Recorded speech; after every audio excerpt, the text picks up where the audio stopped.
गायत्री महामंत्र मेरे साथ दोहराओ। ओम भूर्भुवः स्वः तत्सवितुर्वरेण्यं भर्गो देवस्य धीमहि धियो यो नः प्रचोदयात्।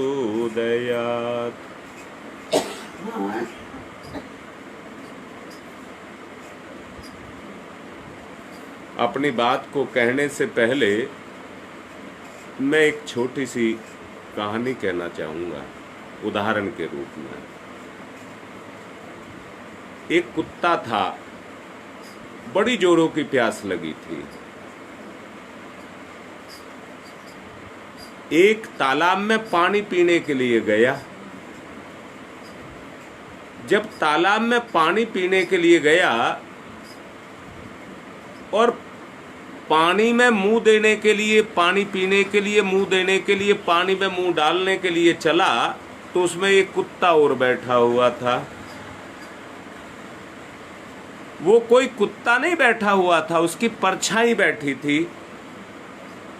जैसे ही उसने परछाई की तरफ अपना मुंह चलाया, उस परछाई ने भी उसकी तरफ मुंह चलाया।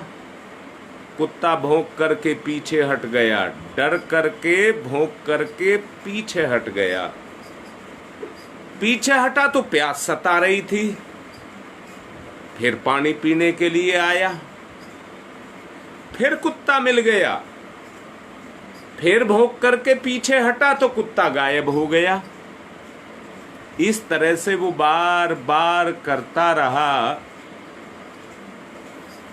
पर प्यास बहुत तेज लग रही थी, इसलिए उसने अब की बार कुत्ते को नहीं देखा और जाकर के पानी के अंदर कूद गया। अब की बार उसने कुत्ते को नहीं देखा, सीधा गया और पानी में कूद गया। जब पानी में कूद गया तो पानी, उसके कूदने से हलचल पैदा हो गई पानी में, और हलचल पैदा हो जाने के कारण कुत्ता गायब हो गया। कुत्ता गायब हो गया। अब तो उसने पानी भी पिया और नहा भी लिया, दोनों काम पूरे हो गए। पानी भी पी लिया और नहा भी लिया, दोनों काम पूरे हो गए। और दोनों काम पूरे होने के बाद में शांत हो गया, शांत हो गया। अब से पहले जो प्रवचन दिए हैं, मैं बुराई पर ज्यादा बोलना नहीं चाहता। बुराई पर बोलने का केवल मेरा एक ही उद्देश्य है कि अपनी परछाई को देखिए। जो प्यास आपको लगी है, उसमें पहले अपनी परछाई को देखिए, जिससे आपको ये पता लग जाए कि मेरे में ये कमी है। अच्छा, मैं पूछ रहा हूं आपसे, जरा बताओ, आप लोभी हैं? लोभी होना आप स्वीकार कर रहे हैं क्या? मेरे कहने से कर रहे हैं क्या? सच्चाई अपनी जगह है, उसको कोई नहीं बदल सकता। सच्चाई अपनी जगह है, उसको कोई नहीं बदल सकता। अपनी आकृति में, अपनी प्रकृति में झांक करके देखिए, आपको पता लगेगा क्या मैं लोभी हूं। अब मैं एक ही बात कह रहा हूं, आप में एक ही गुण नहीं है, बहुत सारे गुण हैं, बहुत सारे गुण हैं। उन गुणों के बीच में आपकी प्रकृति में समाये हुए दोष भी समाये हुए हैं, जो आपको मजबूर कर रहे हैं उस कुत्ते की तरह से। जो प्यास अंदर लगी है, कौन सी प्यास लगी है? हाय पैसा, हाय पैसा, हाय पैसा। कब तक बचेंगे? कुत्ते की तरह से उसमें जाकर के तालाब में कूद जाएंगे, कूद जाएंगे। सच को देखो, सच को देखो। जो कूद चुके हैं वो लिप्त हो चुके हैं, जो कूद चुके हैं वो लिप्त हो चुके हैं। और लिप्त होकर के कैसे हो गए हैं कि अब उनकी अंतरात्मा, अंतर चेतना कचोटती नहीं है। उन्होंने स्वीकार कर लिया है, उन्होंने स्वीकार कर लिया है, या मैं कहूं वो ओत प्रोत हो चुके हैं। मैं ये कहूं उनका समर्पण हो चुका है। मैं ये कहूं कि उसमें वो अपनी जिंदगी को खपा देना चाहते हैं। मैं ये कहूं कि उसमें अपने आप को मिटा देना चाहते हैं। मैंने ही आपको बोला था, क्या बोला था? भोगा न भोगा व्यमेव भोगा। जो भोग को भोगता है वो भोग को नहीं भोगता है, भोग उसको भोगता है। भोग मुझको भोग रहा है और मैं उसमें लिप्त हो रहा हूं, और लिप्त होकर के उसी के अंदर समाता हुआ चला जा रहा हूं। ईमानदारी से सच्चाई को देखिए, ईमानदारी से सच्चाई को देखिए। जब आप ईमानदारी से सच्चाई को देखेंगे तो सच्चाई आपको कोई नहीं कहेगा, आपकी ही चेतना आपके सामने आपकी सच्चाई को प्रकट करेगी। मैं फिर से पूछ रहा हूं, जरा मुझे बताओ, अगर किसी के चेहरे पर कालख लगी हो, क्योंकि व्यक्ति अपना चेहरा खुद नहीं देख सकता, व्यक्ति अपना चेहरा खुद नहीं देख सकता, तो मुझे एक बात बताओ, अगर कालख लगी हो तो आप समाज में चले जाएंगे क्या? आप अपने मुंह को सबको दिखा लेंगे क्या?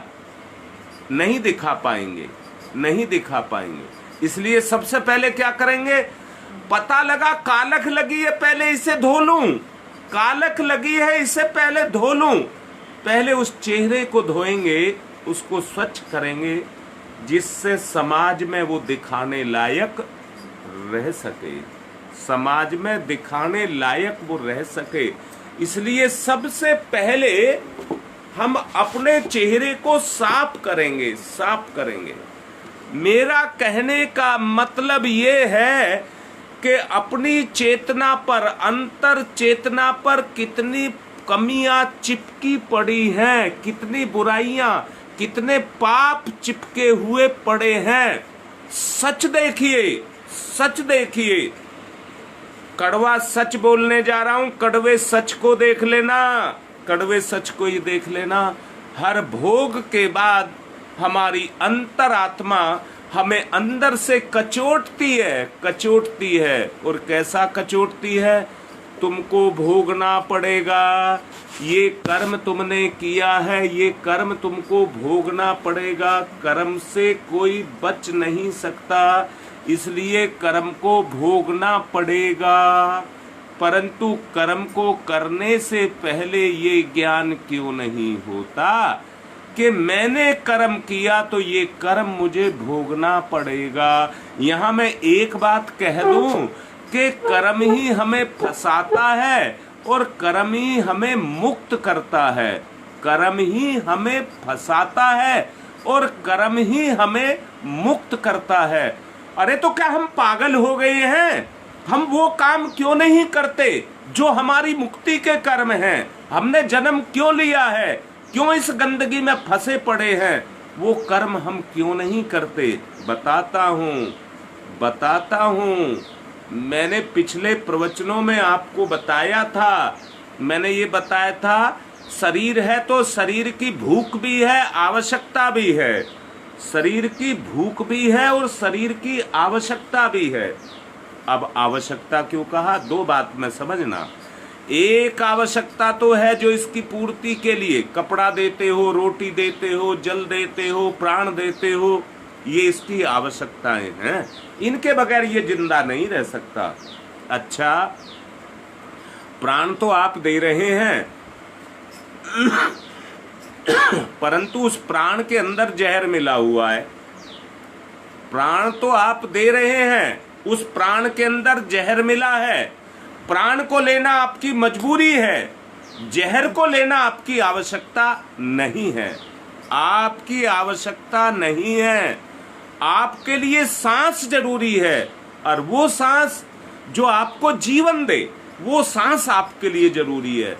परंतु उसमें जो हमारे प्राण को हर ले, वो जहर जरूरी नहीं है। अब मैं फिर से कहूंगा, ये शरीर ईश्वर ने दिया है मुझको दिया है, क्या ये मेरी आवश्यकता नहीं है?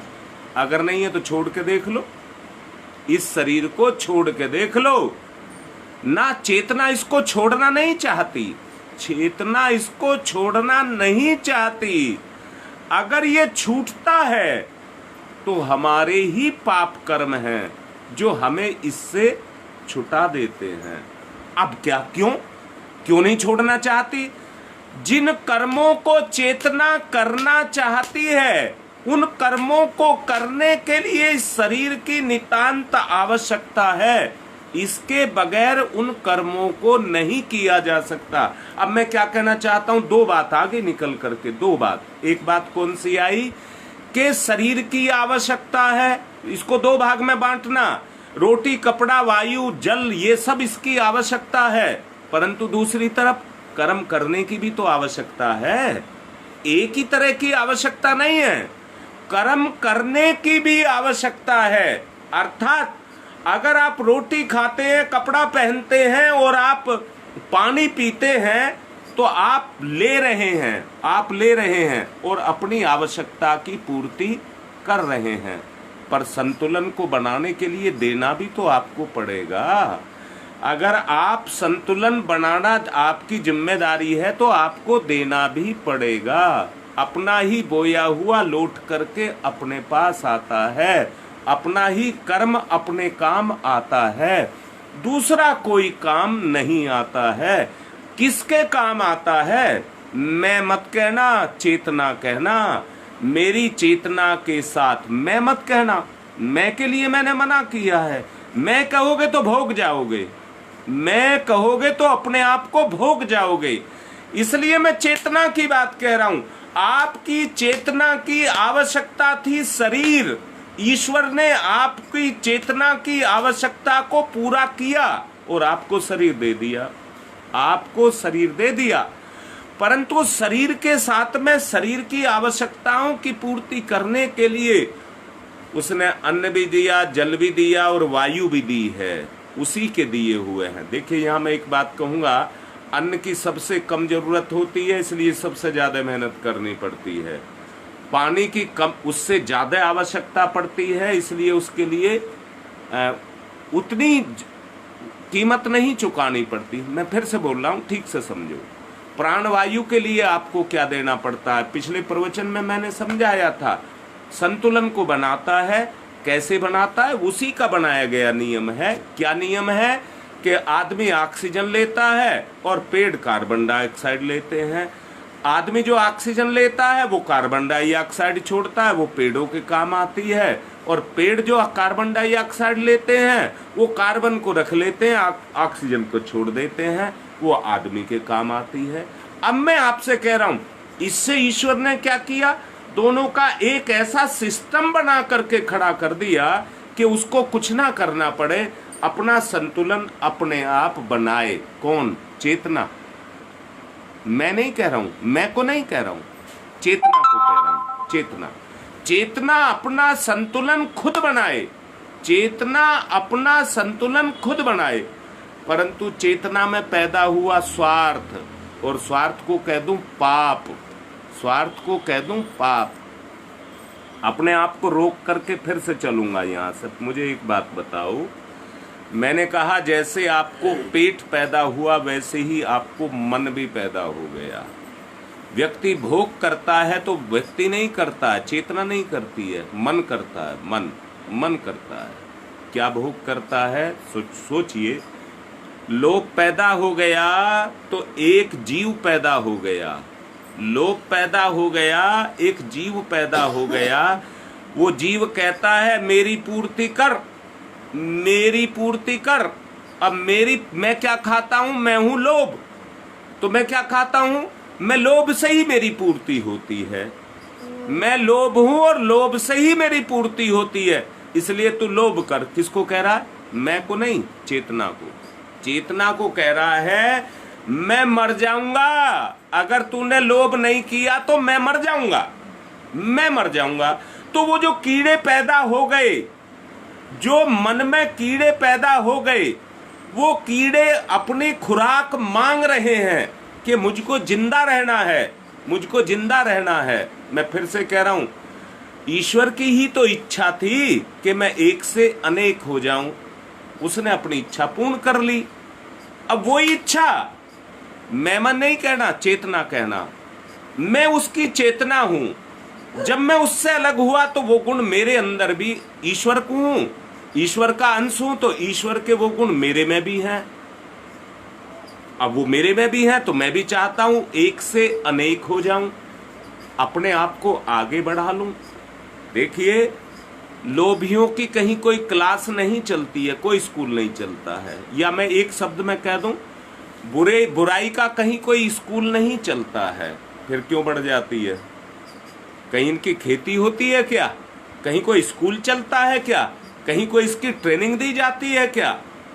नहीं नहीं नहीं, क्योंकि ये चेतना के साथ लगा हुआ उसका गुण है, इसलिए ये उसका स्वभाव है कि वो बढ़ना चाहती है। हमारी जो वो विस्तार है उसको जकड़ लिया किसने? जैसे किसी को परतंत्र करके, गुलाम बना करके कोई अपने काम को पूरा करवाने लग जाए।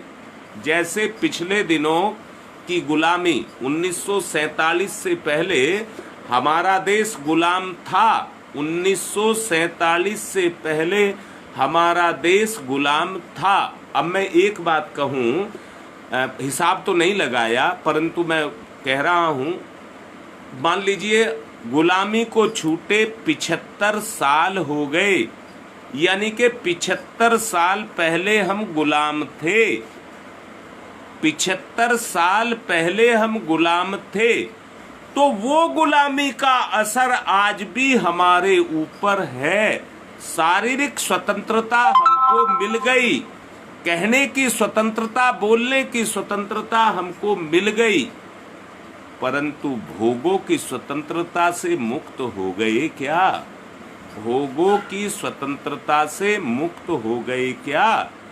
सच को देखो, उससे मुक्ति नहीं हुई, उससे मुक्ति नहीं हुई। मैं फिर से कहता हूं, ऐसे कितने कीड़े, बुराइयां जो हमारी चेतना में जागृत हो चुकी हैं और जागृत होकर के हमारी चेतना में अपने अस्तित्व को बना करके अपने काम को कर रही हैं। ईमानदारी से सोचना, मैंने जो कुत्ते की बात अभी आपसे कही थी, कुत्ते की बात मैंने आपसे कही थी, मैं यहाँ फिर से कहूँगा, मुझे जरा बताओ, मैं अब व्यक्ति पर कुठाराघात नहीं कर रहा हूँ, मैं आप पर कह रहा हूँ, मैं आप पर कुठाराघात नहीं कर रहा हूँ, पर एक बात पूछ रहा हूँ, समाज में जाति पाति, ऊंच नीच, अच्छा बुरा, इन सब का दुर्गुण है कि नहीं है? इस पर मैं अलग से एक ऑडियो बना करके आप लोगों को दूंगा, परंतु आज केवल इतना कह रहा हूँ,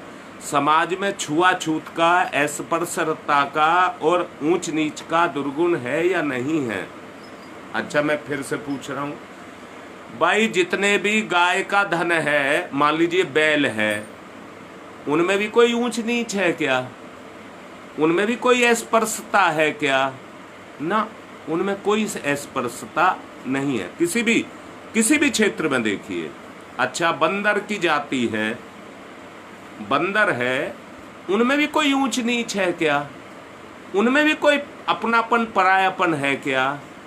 ना, उनमें नहीं है। क्या है? क्या है? जिससे उसका काम निकलता है उससे प्यार करता है, परंतु जो जातिगत गुण है संगठन के रूप में रहने का, वो सबके ऊपर काम करता है। संगठन में सुरक्षा है, जीवात्मा इसको महसूस करती है, इसलिए सब ग्रुप बना करके, टोली बना करके, परिवार बना करके रहते हैं, परिवार बना करके रहते हैं।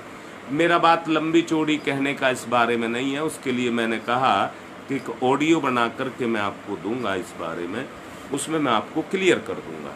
अभी मैं केवल एक बात कह रहा हूँ, किसी अछूत के हाथ से अगर जल हमें मिल जाए तो वो, अंदर की बात देखना, अंदर की बात, मन कहता है तू गिर जाएगा, इसके हाथ का जल पी लिया तो तेरा स्तर गिर जाएगा। अब मैं फिर से कह रहा हूं, वहां ये दुर्गुण कहां से आया? ये हमारी चेतना के अंदर पैदा हो गया, चेतना के अंदर पैदा हो गया। जो पैदा हो गया वो अपनी मांग करता है, अपनी मांग करता है। क्या मांग करता है? अरे बड़ा अच्छा लगे। मैं एक बार एक प्रोग्राम में गया हुआ था, पूरा परिवार बैठा था मेरे सामने और मैंने प्रवचन किया था। मैंने वहां पर एक बात समझाई थी, बड़ों का सम्मान करना चाहिए और छोटों को प्यार करना चाहिए। छोटे बड़ों से आशीर्वाद लें और बड़े उन्हें अपने अनुभव दें, उनको अपने अनुभव दें। ये मैंने उनको कहा। जब प्रोग्राम पूरा हो गया, उस घर की जो बिटिया थी वो बड़ी थी, उसने अपने छोटे भाई से कहा कि भैया एक गिलास पानी ला देना जरा। एक गिलास पानी ला देना। उस भैया ने, मैं बैठा था, पहले तो आंख वांख दिखाई उसे, आनाकानी की, पर जब उसने देखा कि मैं बैठा हुआ हूं तो वो मन मार करके, मजबूर हो करके चुपके से गया और जा करके उसने बड़ी उपेक्षा के साथ पानी ला करके उसने अपनी बहन को दे दिया। बहन तुरंत बोलती है, मेरे सामने तुरंत बोलती है कि गुरुजी मुझे प्यास नहीं लगी थी, मुझे प्यास नहीं लगी थी। मैं इस चीज को आपको दिखाना चाहती थी कि मैं बड़ी हूं, मैं बड़ी हूं। बड़े होने का, बड़प्पन की जो बात आपने कही, मेरा बड़प्पन जब बढ़ेगा जब मेरा भैया मेरा सम्मान करेगा, क्योंकि मैं तो बहन हूं, क्योंकि मैं तो बहन हूं। मेरा काम है अपने भैया को पानी देना, उसको रोटी देना, उसकी आवश्यकताओं को पूरा करना, जो एक गृहिणी का कार्य है। मैं भी अंडर ट्रेनिंग हूं। मेरा घर नहीं बसा है, मैं उसकी ट्रेनिंग ले रही हूं। कल जब मैं इस क्षेत्र में निपुण हो जाऊंगी, मेरा घर बसेगा, तो मैं इस काम को वहां पर जा करके करूंगी, मैं जा करके करूंगी। अब मैं फिर से ये कह रहा हूं, उस लड़की ने कितनी समझदारी की बात मेरे से की कि वो ये दिखाना चाह रही है कि ऊंच नीच का जो भेदभाव का जो अंतर है वो उसी से पैदा होता है। जब जो सम्मान जिसका है, अगर उसको वो उसका सम्मान ना दिया जाए। अब रोकिए बात को, मान लीजिए हम निगेटिव में नहीं जाते, पॉजिटिव में जाते हैं। एक बच्चा, बहन बड़ी है और बड़ी होने के कारण माँ की तरह से उसको इज्जत दे रहा है। जो माँ को इज्जत दी जाए उस इज्जत को उसको दे रहा है, तो क्या वो छोटा बन रहा है? ईमानदारी से देखिए, अगर वो बड़ा बनेगा तो उसकी बहन उसको इतना बड़ा बना देगी, इतना बड़ा बना देगी, जो वो खुद नहीं बन सकता, वो खुद नहीं बन सकता। परंतु जान लीजिए, अपने अहंकार के पोषण करने के कारण व्यक्ति छोटे से छोटा होता हुआ चला जाता है, छोटे से छोटा होता हुआ चला जाता है। मैं यहाँ कह रहा हूँ, व्यक्ति अगर पोषण कर रहा है तो वो अपनी आपे का, मैं का पोषण कर रहा है, मैं का पोषण कर रहा है। मैं के रूप में फिर से कहता हूं, कुत्ते की बात मैंने कही थी। अपनी ही आकृति को वो तालाब में देख रहा था, अपनी छाया उसको दिखाई दे रही थी और उसी को देख करके डर रहा था। आदमी कुकर्म करेगा तो कुकर्म उसको निश्चित रूप से डराएगा। वो उसकी चेतना में कर्म बन करके आकर के, संस्कार बन करके उसकी चेतना में छुप करके बैठ जाएगा, उसकी चेतना में बैठ जाएगा। फिर उसकी अपनी भूख हो जाएगी। चोर की भूख है चोरी चोरी चोरी, और चोरी के कारण वो इंसान नहीं है, चोर है। चोरी करता है इसलिए चोर है, उसकी भूख है चोरी। शराबी की भूख है शराब, अब वो व्यक्ति नहीं रह गया, शराबी बन गया, उसके अंदर व्यक्ति नहीं रह गया, अर्थात व्यक्ति के, इंसानियत के गुण उसके अंदर नहीं रह गए। किसके गुण आ गए? नशेबाज के गुण आ गए। वो नशेबाज बन गया, नशेबाज बन गया। मेरा कहने का मतलब क्या है? मेरे कहने के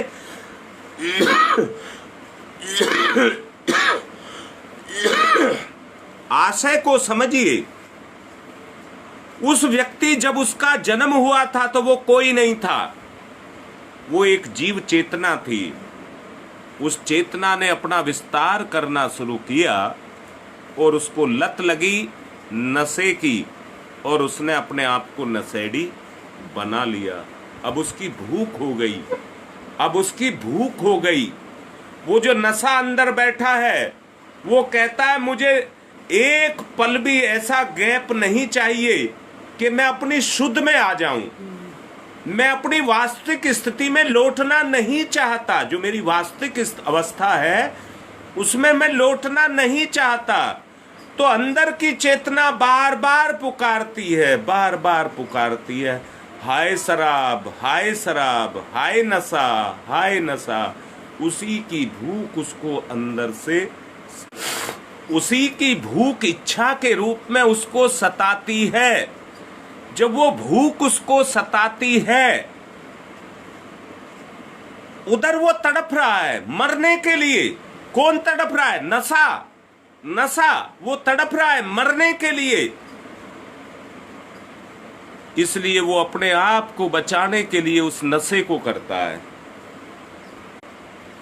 वो उस नशे को करता है। और नशे को करने के कारण वो धीरे धीरे अंदर ही अंदर उसको खाता जाता है, अंदर ही अंदर उसको खाता जाता है।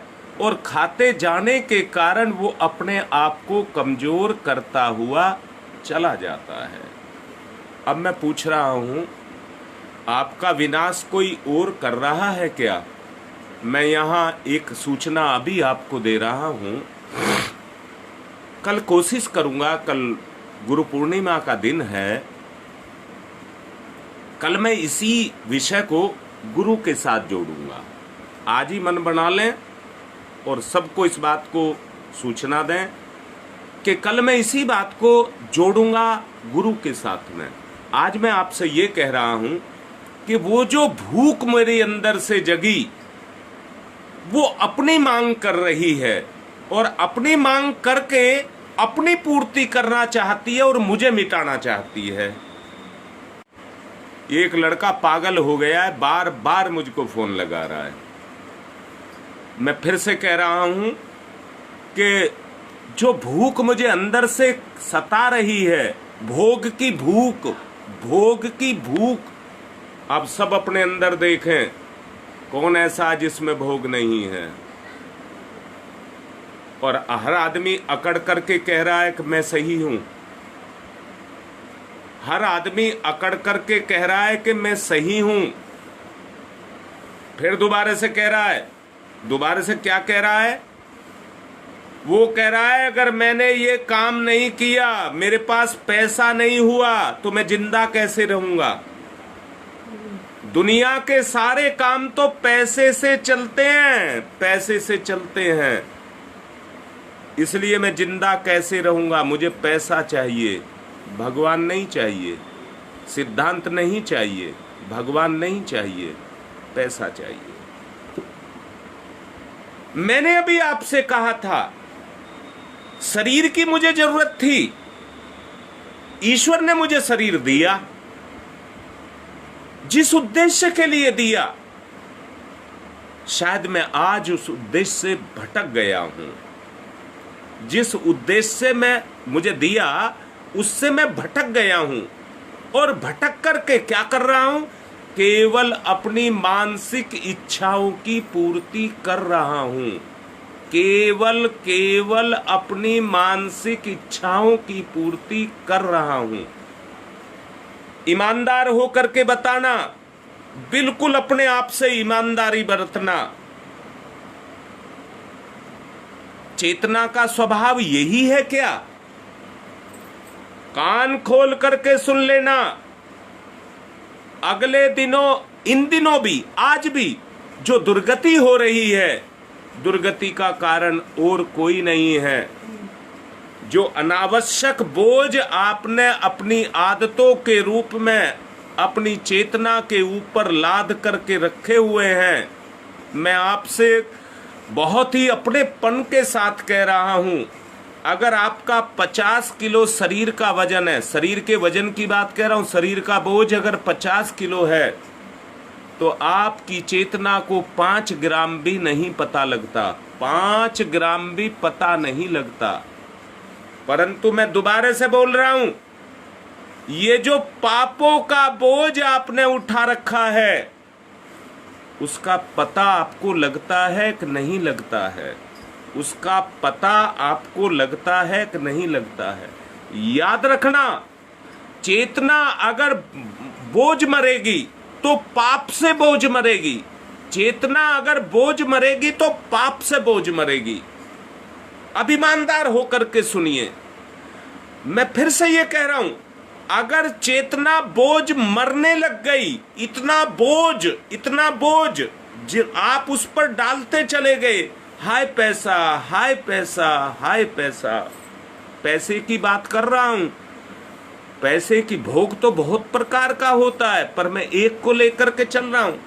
वो बताइए, आपके ऊपर, आपकी चेतना के ऊपर इतना बोझ हो जाएगा कि नहीं हो जाएगा, जिसको आप ना उठा सकें, जिसको आप सहन ना कर सकें? अगर वो बोझ आपकी चेतना पर पैदा हो गया तो स्थिति धीरे धीरे बिगड़ती हुई कैसी बनती चली जाएगी कि आपकी चेतना उस बोझ को उठाने के लायक सक्षम नहीं रह जाएगी, उतनी सक्षम नहीं रह जाएगी। अगर चेतना कमजोर पड़ गई, अगर चेतना कमजोर पड़ गई, अब मैं पूछ रहा हूं, जरा मुझे बताओ, मैं आप लोगों से पूछ रहा हूं, जरा मुझे बताओ, भगवान ने इंसान को खाने के लिए साग, सब्जी, कंद, मूल, फल, अन्न ये बनाए हैं, पर आदमी तो कह रहा है मैं तो मुर्गा खाऊंगा,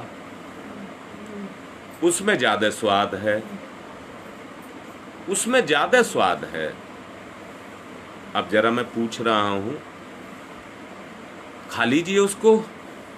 जो जंगली जानवर हैं,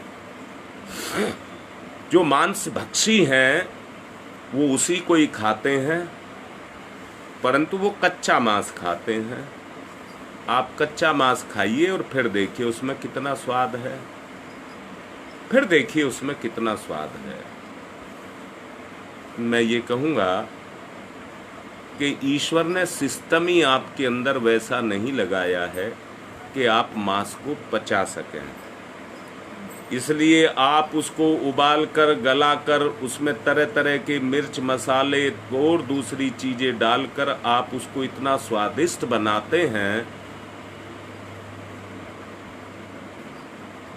और वैसे भी उसके अंदर चर्बी होती है, चर्बी को चर्बी अच्छी लगती है, चर्बी को चर्बी में स्वाद आता है, इसलिए उसके मिर्च, मसाले और उनके सब का मिलकर के और वो गल जाती है, वो हमारी जीभ को लग जाती है और जीभ उसकी ललक को पैदा करती है और बार बार मांग करती है। सब्जी अच्छी नहीं लगती, मांस अच्छा लगता है, मांस अच्छा लगता है। परंतु मुझे एक बात बताओ, जीने का हक जिसको था उसको आपने मार करके खा लिया। जिसको जीने का हक था वो मरा नहीं था, वो मरा नहीं था, आपने मार के खाया है। तो उसका जो पाप है, जो अपने कर्म भोगने के लिए आया था, उसका पाप किसको लगेगा? उसका पाप किसको लगेगा? इसी के आधार पर हमारे यहाँ पर धर्म की स्थापना हुई। परम पूज्य गुरुदेव ने भी इस बात को कहा है, अहिंसा की बात को कह रहा हूं। परम धर्म उसको बताया है, परम धर्म, जीव पर दया करो, अहिंसा बरतो। गांधी, बुद्ध, ईसा जितने भी हुए हैं पैगंबर, जितने भी हुए हैं, सबने इसको कहा है, सबने इसको माना है। किसको माना है? कि किसी को सताओ मत, सब सलामत रहें, सब मुकम्मल रहें। किसी को सताने के लिए मना किया है। पर जब यही चीज जाकर के धर्म के साथ जुड़ जाती है, क्षत्रिय तो कहता है क्षत्रित्व का काम है धर्म की रक्षा करना, और धर्म की रक्षा के लिए मांस को खाया जाए और नशे में रहा जाए, तभी वो धर्म की रक्षा कर सकता है। परंतु यहाँ मैं कहूँ, क्षत्रिय धर्म की रक्षा तब कर सकता है वो धर्म की प्रतिमूर्ति बन जाए। आप सोच करके देखिए, भोग और नशे के अंदर तो आदमी की हालत ये हो जाती है कि वो अपनी शुद्ध बुद्ध को खो बैठता है, अपनी शुद्ध बुद्ध को खो बैठता है। अब मैं भी शायद यही समझ रहा हूं कि भोगों का नशा व्यक्ति के अंदर इस तरह से चढ़ता चला जा रहा है कि उस भोग के चक्कर में व्यक्ति इतने नशे में आ चुका है कि वो अपने अस्तित्व को ही झुठला रहा है, अपने अस्तित्व को ही झुठला रहा है। और अपने अस्तित्व को झुठला करके वो ये कह रहा है, क्या कह रहा है? मर जाऊंगा पर इस काम को जरूर करूंगा। उसे मरने की परवाह नहीं है, उसकी सोच में भी नहीं आता, उसके विचार में भी नहीं आता। दया, रहम, करुणा, ये सब उसके विचार में नहीं आता। आंख बंद हो गई, अज्ञानता छा गई, पाप छा गया, बुराई छा गई। अगर घटा छा गई तो सूरज कहाँ दिखाई देगा? आदमी को आज अपना अस्तित्व दिखाई नहीं दे रहा है, अपनी इच्छाएं और अपना भोग दिखाई दे रहा है, अपनी इच्छाएं और अपना भोग दिखाई दे रहा है। उसको अपना आपा नहीं दिख रहा है, शरीर दिख रहा है, अहंकार दिख रहा है, प्रलोभन दिख रहे हैं, भोग दिख रहे हैं, परंतु अपना आपा नहीं दिख रहा। अगर सचमुच उसको अपना आपा दिख रहा होता तो वो अपने आप को कभी नहीं मिटाता, अपने आप को कभी नहीं मिटाता, अपने आप को बचा करके तब काम को करता, तब काम को करता। किसी को नहीं सताता, नहीं सताता तो करुणा का भाव, दया का भाव, प्रेम का भाव, सम्मान का भाव जगता। मैंने अभी बिटिया का उदाहरण दिया। बेटी बाद में मेरे से कहती है कि गुरुजी, मेरे भैया को पानी पिलाने में मुझे जो आनंद आता है, मेरे भैया को, मेरे भाई की सेवा करने में जो मुझे सुख मिलता है, वो मुझे किसी किसी स्वादिष्ट चीज को खा करके नहीं मिलता। पर मेरा भैया ये तो समझे कि मेरी बहन मुझे इतना प्यार करती है, ये तो बड़ी होने के बावजूद भी मुझे मारता है, मुझको मारता है, मुझे सताता है, मुझे मारता है, मुझे सताता है। अब बताओ ये कहाँ का न्याय हुआ? और आज आप अपने परिवारों में, समाज में जरा झांक करके देखिए, अगर बहन छोटी ही है तो क्या हुआ? भाई को बहन की रक्षा करनी चाहिए या नहीं करनी चाहिए, वो उसका धर्म है कि नहीं है। उसे अपने धर्म को, यानी कि बहन को भी अपने धर्म को, भाई को भी अपने धर्म को, पति को भी अपने धर्म को, पत्नी को भी अपने धर्म को, यानी कि व्यक्ति को अपने धर्म को निभाना चाहिए, निभाना चाहिए। अब मैं, क्योंकि समय पूरा हो गया है, आगे नहीं बढ़ूंगा, केवल आज इतनी ही बात कह करके पूर्ण करना चाहूँगा कि हमारे साथ में एक चीज और भी लगी है, उसको धर्म कहते हैं। आज की बात को आज से आगे मैं कल फिर शुरू करूँगा। वहीं से आप इस बात को भूलना मत, मन से लगा करके रखना। कल फिर समझाऊंगा। आज की बात समाप्त। ओम शांति ही शांति ही शांति।